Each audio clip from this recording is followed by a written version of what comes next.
Hey, yo! Welcome back to the Duck and Beyond. So we got some more betting scandal stuff going on, and in any way, shape, or form, no matter the level of professionalism, even college, it is not allowed.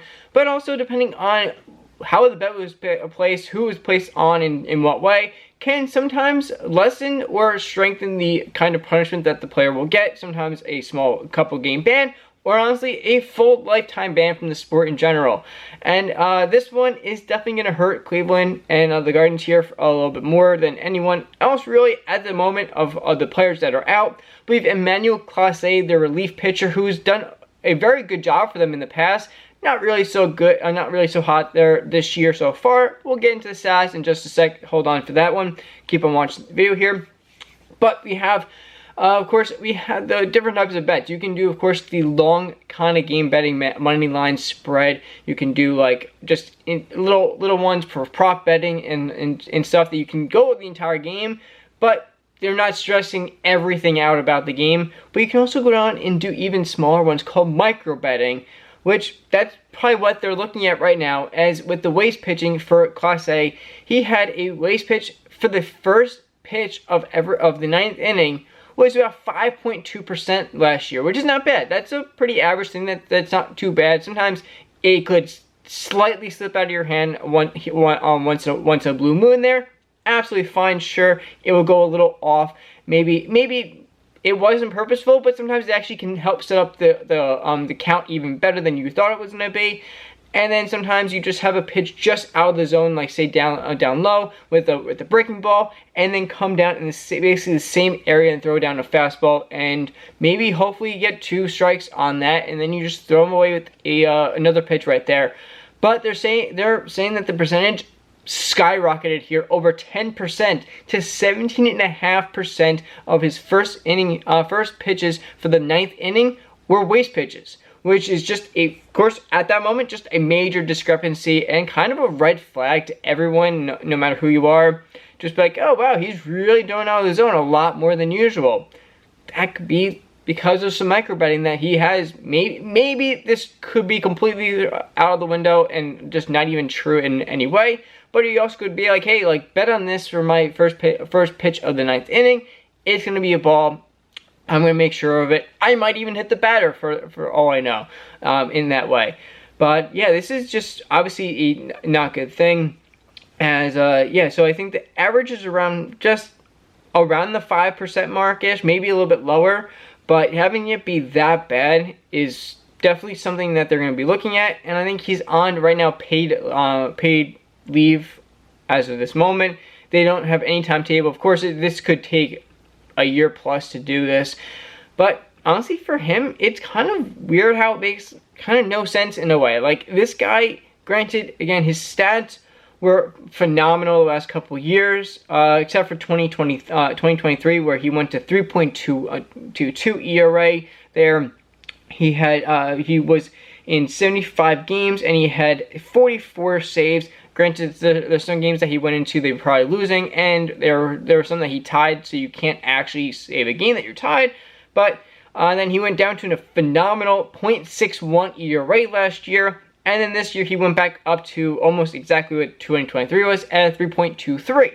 So again, he's done quite well. He signed his contract in 2022 for 5 years, $20 million, with team options for 2027 and 2028. And that's not it, but in those club options, they're each $10 million. Right now, he's making about $4.5 million, $5 million a year. So for 2 years, you can have at least $5 million more on your contract there. Not only that, but there's actually, it's called an escalator, where he can have actually for those team options, those for the $10 million, if he has done so well in the past couple years, which granted in those 2 years, 3.22 and above ERAs, not too good, but if he did amazing this year and brought that down as much as possible, and then on next year it did really well again, he can actually have a maximum for those team options go up $3 million, so he can get paid $13 million for basically $26 million in 2 years in that. So kind of seeing this is not really kind of like, hey, like, I need the money, because he doesn't. He definitely, $20 million 5 years, and then could do that, and then will probably get another contract, because he's not that old, I don't think. I'm not really sure. He was 98, so he's actually younger than me. He's 27, so as a relief pitcher, he can be in his easily 30s, maybe some cranking out 40s, but not realistically. But getting to your 30s and then be able to get another contract and having really good stats to back it up can definitely have a big impact on this. So kind of seeing where he is and kind of the situation that he's been in with the Guardians and has helped them in massive games in the playoffs, this would be a weird situation to see him in general. But yeah, I think that he actually had in 2029, if options are declined, other options years are exercised. So I think that there's something after if he like got out in 2028, he didn't go in, they could have a whole nother thing go in there, but I'm not really sure. There's nothing specific about that. And of course, also incentives, $500,000 for 200 games or innings pitched, which that is of course over the 5 years. An additional $500,000 for 250 games or innings pitched. Again, that's, if you could get $1 million right there. And then on top of that, $1 million for 300 games or innings pitched. So that's $2 million right there if you did that.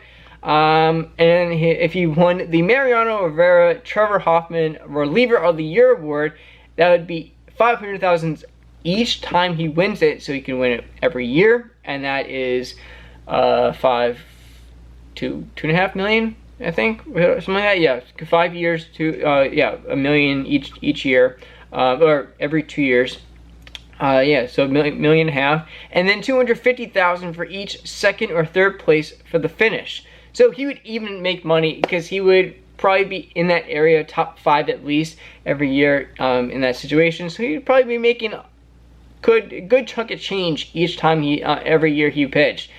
So this is kind of a crazy situation that to even think about that he's in, and to think about the contracts that he could eventually have along the way, and make so much money in his career just because he's such a good pitcher, besides those two years that are 3.2 over. Let me see, his ERA for his career is 1.88, so absolutely great, with 366 games, and he only started 1 game in his entire career so far, and he has 182 saves in his career. This year he has 48 games played, no starts, as I mentioned before. It's only the one. Actually, I don't even know what year that was. And then he has 24 saves on the year, with 47 innings, 0.1 innings pitched, 47 strikeouts on the year, and 1.225 whip this year. So just over his whip for his career. That is just under 1.